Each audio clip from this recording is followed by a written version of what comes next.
السلام عليكم ورحمة الله وبركاته. بسم الله الرحمن الرحيم. رب اشرح لي صدري ويسر لي أمري واحلل عقدة من لساني يفقه قولي.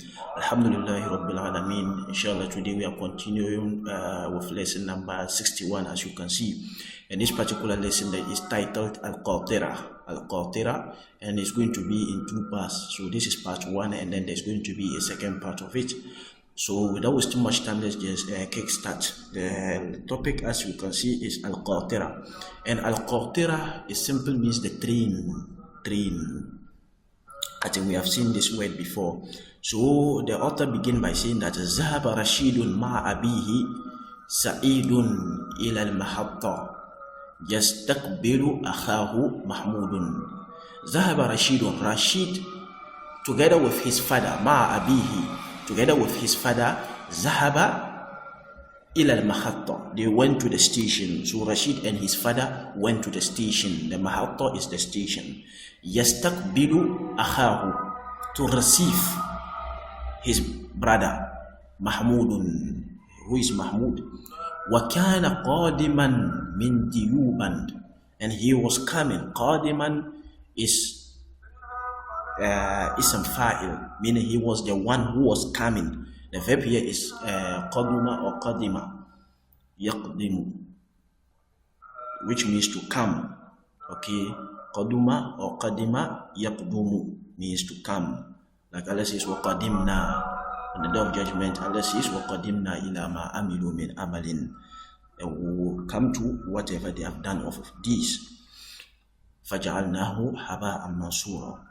وَكَانَ قَادِمًا مِنْ Diyuband. He was the person, the one who was coming from Diyuband. Of course, this is in India. فِي مُسَامَحَةِ عِيدِ الْأَضْحَى.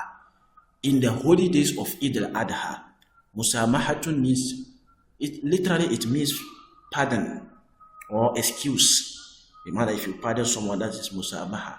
Even excuse, or to excuse someone. But musamaha, of course, another meaning is holy day. Holiday is like, you are free from studies for a particular period of time. So that is Musamaha. So Musamahat Eid al-Adha. He was coming from holidays of Eid. وَكَانَ الْكِتَارُ مُتَأَخِّرًا, and the train was late. فَأَخَذَ, so they went to the station and the train was late. The train was not yet there for them to receive the one who was coming. They went there before the train arrived. So while the train was still on its way coming, فَأَخَذَ سَعِيدٌ يَتَجَوَّلُ عَلَى الْمَحَطَّةِ. Sa'id began moving around the Mahatta, the station. Akhaza here, like we have said several times, it comes to mean bada'a, he started. This is from the af'al shuru. Okay, so فَأَخَذَ سَعِيدٌ يَتَجَوَّلُ, it means فَبَدَأَ سَعِيدٌ يَتَجَوَّلُ. Sa'id started moving around. تَجَوَّلَ يَتَجَوَّلُ, it means to move around. Hope that is clear. So from it we have jawla. Jawla is like you are just going around. So فَأَخَذَ سَعِيدٌ يَتَجَوَّلُ عَلَى الْمَحَطَّةِ يُحَدِّثُ رَشِيدًا عَنِ الْقِطَارِ. And then he was having a dialogue with Rashid عن القطار, about the train, وَنِظَامِ الْمَحَطَّةِ, and the system of the station. What's the system? I mean, the system that the station used. He was telling him all this information. وَانْتَقَلَ مَعَهُ إِلَى رَصِيفٍ آخَرٍ, and he went with him to a different pavement, or to another pavement. Rasif, it means the pavement. Okay, when a place where people stand and then they watch. Okay, something like a small corridor. That's a rasif, a pavement. So he went with him to another pavement. وَكَانَ قِطَارٌ وَاقِفًا هُنَا, and there was a train was standing there. No matter where they went, there was a train standing there. تَصْفِرُ قَاطِرَتُهُ, and it was whistling, is locomotion. The verb here is safara. Safara means to whistle. So safara yasfiru. So tasfiru qatiratuhu. Qatiratu means the locomotion, the moving part of the train. Even when you have a car or something, the part of it which moves, okay, the locomotion, where the movement occurs and the wheels are attached to it, we call it the qatira. So the qatira was whistling. وَيَخْرُجُ مِنْهَا بُحَارٌ, and then vapor or steam was coming from it. Kasifun mutasa'idun. Bimana this bukhar was kasifun, meaning it was thick. Mutasa'idun, it was rising. So it was thick and rising steam which was coming from it. Qala Rashidun, Rashid said, Haddisni al-yawma ya abi. Inform me or tell me today, oh my father, anil qatirati kayfa tajurrul qitar, about the qatira, the locomotion. Kayfa tajurrul qitar, how does it move the train? How does the moving part, that locomotion, the thing that moves, where and the wheels are attached to that thing, how does that thing move the train? Tell me today, I want to learn it. That's what he's saying to his father. Wa kayfa tusri'u fi sayr, and how does he hasten in movement? How is he able to move very fast? If you apply the gas, even if it cars, you see it will move very fast. So he's asking how kayfa tusri'u fi sayr, how does he move very fast? How does he hasten in movement? Qala Sa'id says, لَقَدْ سَأَلْتَ بِهِ خَبِيرًا. Of course, indeed, you have asked someone who has full news of it. Khabirun means a person who has full news of something. So like Allah says, وَهُوَ عَلِيمٌ خَبِيرٌ, meaning Allah is Khabirun. When it's used for Allah, it means he has full news of that thing that is being referred to. So this is an expression. When you say لَقَدْ سَأَلْتَ بِهِ خَبِيرًا, meaning you have indeed asked someone who have enough or who have all news about it, who has full news about it. Also, he himself is in a way he's praising himself. He's saying, you have asked me and I know all, I have full news of what you are asking me. فَقَدْ كُنْتُ مُوَظَّفًا فِي الْقِطَارِ, I was a worker. Muwazzafan, I was a worker. Okay, wazifatun is work. Okay, job. So فَقَدْ كُنْتُ مُوَظَّفًا, I was a worker. Fil qitar, in the train, the train station, he was a worker there. That's what he said. وَسَأُحَدِّثُكَ عَنْهَا فِي التَّفْصِيلِ, and then I will inform you of it. في تفصيل, in details. Tafsil bimana details. فَقُمْ بِجَانِبِي, so stand by my side. أَمَامَ هَذِهِ الْقَاطِرَةِ, in front of this locomotion. وَلَاحِظْهَا, and notice it. Lahaza yulahizu, it means to notice something. So he's saying that you should stand in front and be by his side in front of this locomotion and notice what he's coming to explain. So he said, Unzur ya Rashid, look, O Rashid, ila al-qatira, to the locomotion. Taraha suni'at min al-hadid, you will find it, you see it, suni'at min al-hadid, it is made from iron. It is made from iron.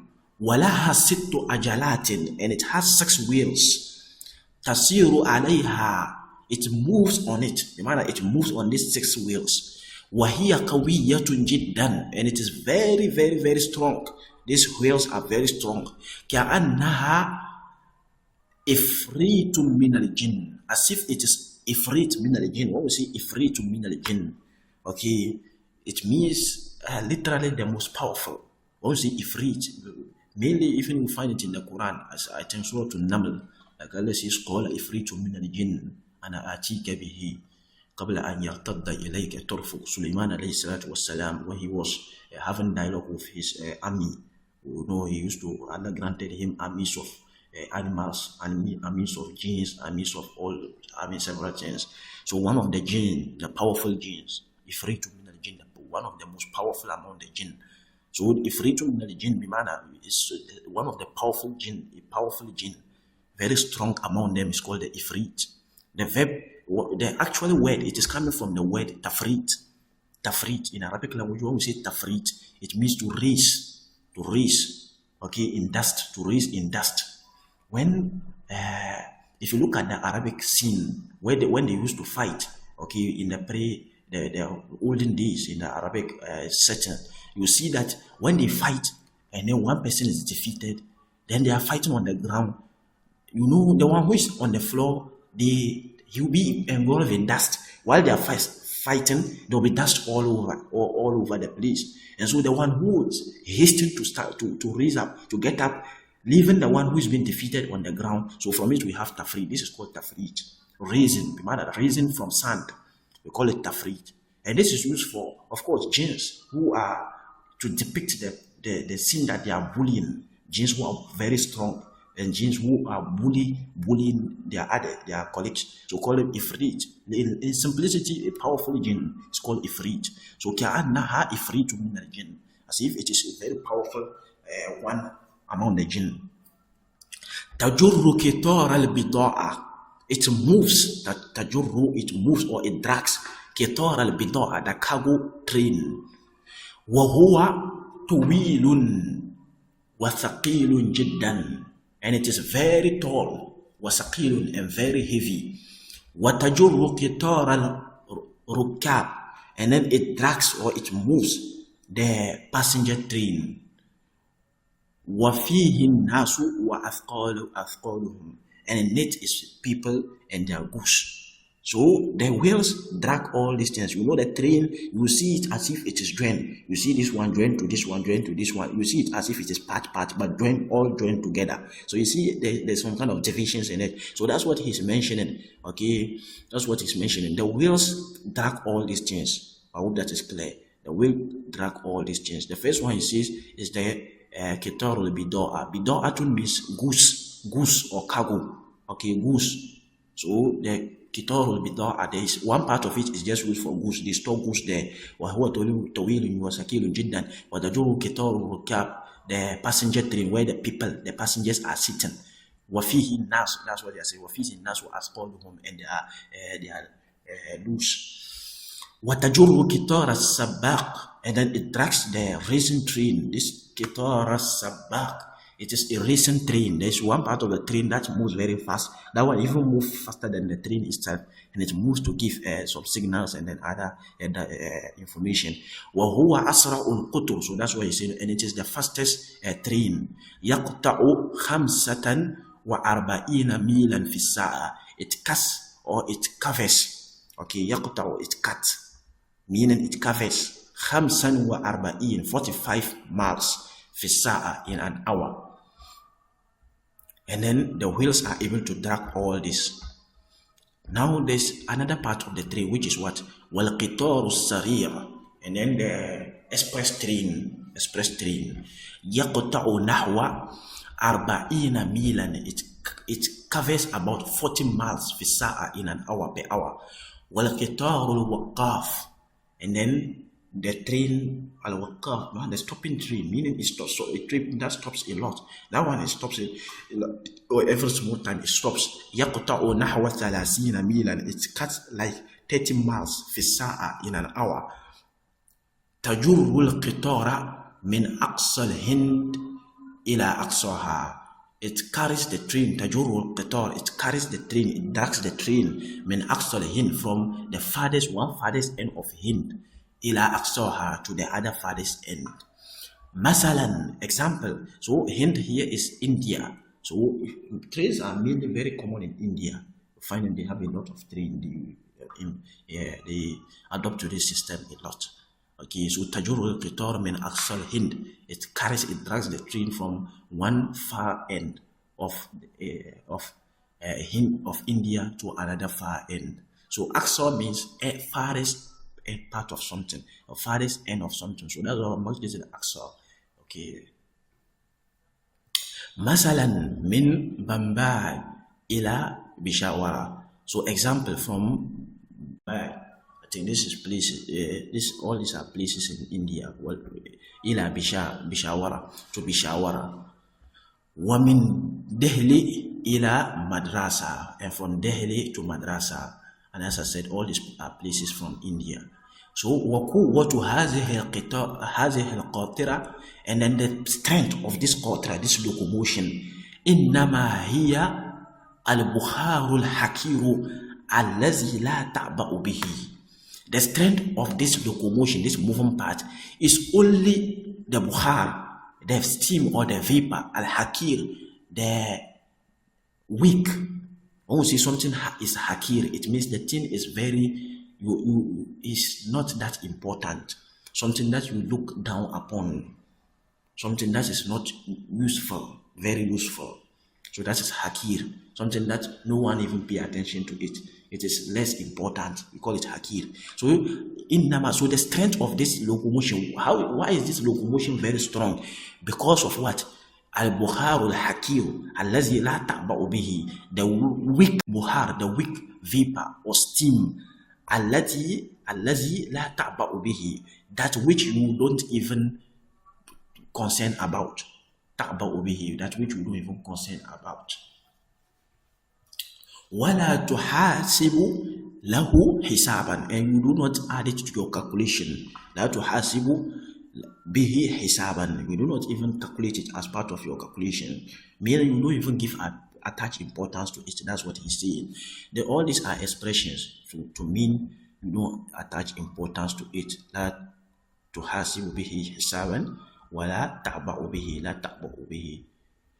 Then he says that وَقَدْ احْتَدَى Stevenson مُخْتَرِعُ الْقِطَارِ, the inventor of train, إِلَى قُوَّةِ هَذَا الْبُحَارِ, to the strength of this buhar, of this particular steam that the locomotion uses. وَاحْتَدَى إِلَى تَسْخِيرِهِ وَالْإِنْتِفَاعِ بِهِ, and he was guided to تَسْخِيرِهِ, to subjecting it. Okay, سَخَّرَ يُسَخِّرُ, it means to subject something. Okay, to subject something to your use or to your need. So he was guided to subjecting it. Okay, وَالْإِنْتِفَاعِ بِهِ, and then benefiting from it. Fil agrad, in our goals or objectives. Wa alima bi aklihi, and then he knew with his akl, with his mind.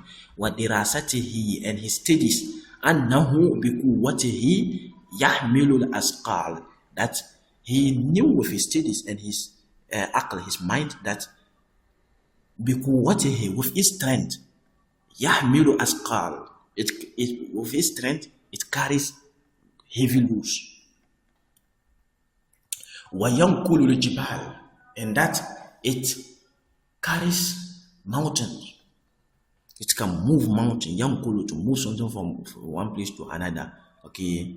وَيَنْقُلُ الْجِبَالِ, and then it moves mountains. وَيَأْتِي بِالْعَجَائِبِ, and then it comes or it brings about amazing things. Ajaib, the plural of ajib. وَذَلِكَ هُوَ الْفَرْقُ بَيْنَ الْجَاهِلِ وَالْعَالِمِ, and that is the difference between jahil, the ignorant person, وَالْعَالِمِ, and the knowledgeable person. وَبَيْنَ الْعَامِي, and between the وَالْمُكْتَشِف, and then the inventor, the one who invents. Al-Muktashif is called the inventor. اكتشف يكتشف means to invent something. يَرَى الْأَوَّلُ كُلَّ شَيْءٍ, the first, the layman, he sees everything.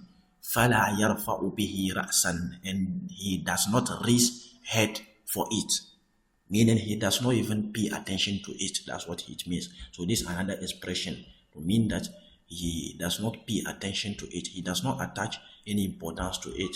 رَأَى كُلَّ شَيْءٍ, he sees everything. فَلَا يَرْفَعُ بِهِ رَأْسًا, he does not raise his head to even look at it. وَلَا يُلْقِي عَلَيْهِ بَالٍ, and he does not throw his mind to it, meaning he does not throw attention to it, he does not give any attention to it. He sees everything, but he does not even pay attention to it. He just sees to be normal, he doesn't even think about it. وَيَرَى هُسَّانِي, and the second man, the muktashif, the one who invents. So this is talking about the layman, but the inventor, he sees everything also, but فَيَعْرِفُ كِيمَتَهُ, and then he sees everything, and then he knows his kima. When we say kimatun, it means the value of it, the value of something. وَيَجْتَهِدُ فِيهِ, and then he strive in it, حَتَّى يُسَخِّرُهُ لِغَرَدِهِ, until he subject it to his goal or his objectives. So he tried to subject whenever he sees something that is amazing or something that is strange, he knows the value, and so he tries to subject it to his objectives and then his goal. That is what this particular lesson is teaching us. And inshallah, in the second part, we are still going to be looking at the QIRA, but we will also look at something very amazing about it also we'll stop here and then we'll continue in the next lesson. جزاكم الله خيرا وبارك الله لي ولكم في قرآن الحكيم ونفعني وإياكم بالآيات والذكر الحكيم. السلام عليكم ورحمة الله وبركاته.